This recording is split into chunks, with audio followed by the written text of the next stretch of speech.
Where did this all start? What was it that inspired you to do what you're doing? And then we'll get into what it's all about. Yeah.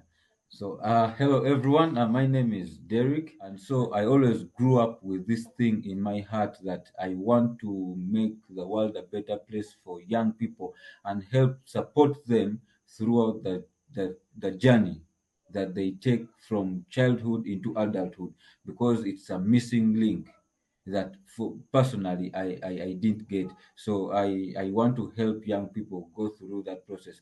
But then later on we when we founded the organization with Charity and some of my other friends, when we founded Move Network International, we focused most of our work on teenage mothers.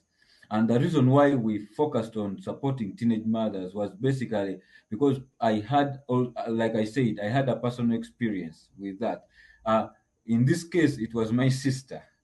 So, yeah, my sister was a victim of teenage pregnancy. She became pregnant at the age of 15 when she was just in senior three. I don't know what that translates to other regions Yeah. outside Uganda, but she was in senior three. She had just joined secondary school, and the reason why she actually got pregnant was because of constant backlashes, because of constant quarrels that she always had with my dad.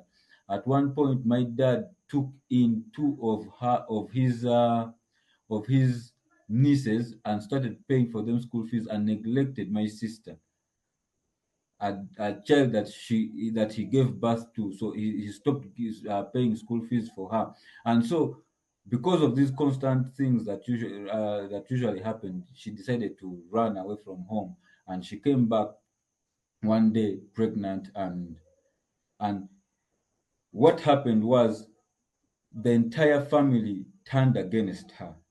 They did not remember what were the reasons why she actually decided to do whatever she did. Well, she made a mistake and everything fell apart, that even the small opportunity she had to study was cut short. But for me, I've after looking back after some time, when I looked back and realized that, hey, wait a minute, when my sister actually gave birth as a teenager, the situation wasn't handled well by my parents and the rest of the people within the family. Because in my mind, I was like, if the situation was handled well and they realized that, well, she might have made a mistake, but she deserves a second chance. She deserves to be a child once again, and maybe they sent her back to school and so that they can brighten her future. That never happened. Instead, they left her. She had to become an adult at a young age. Before we knew it, she gave birth to her second son again as a teenager. And so her whole life became a mess. That even up to today as we speak, my sister still struggles because of the consequences of what happened and how the situation was handled while she was a teenager.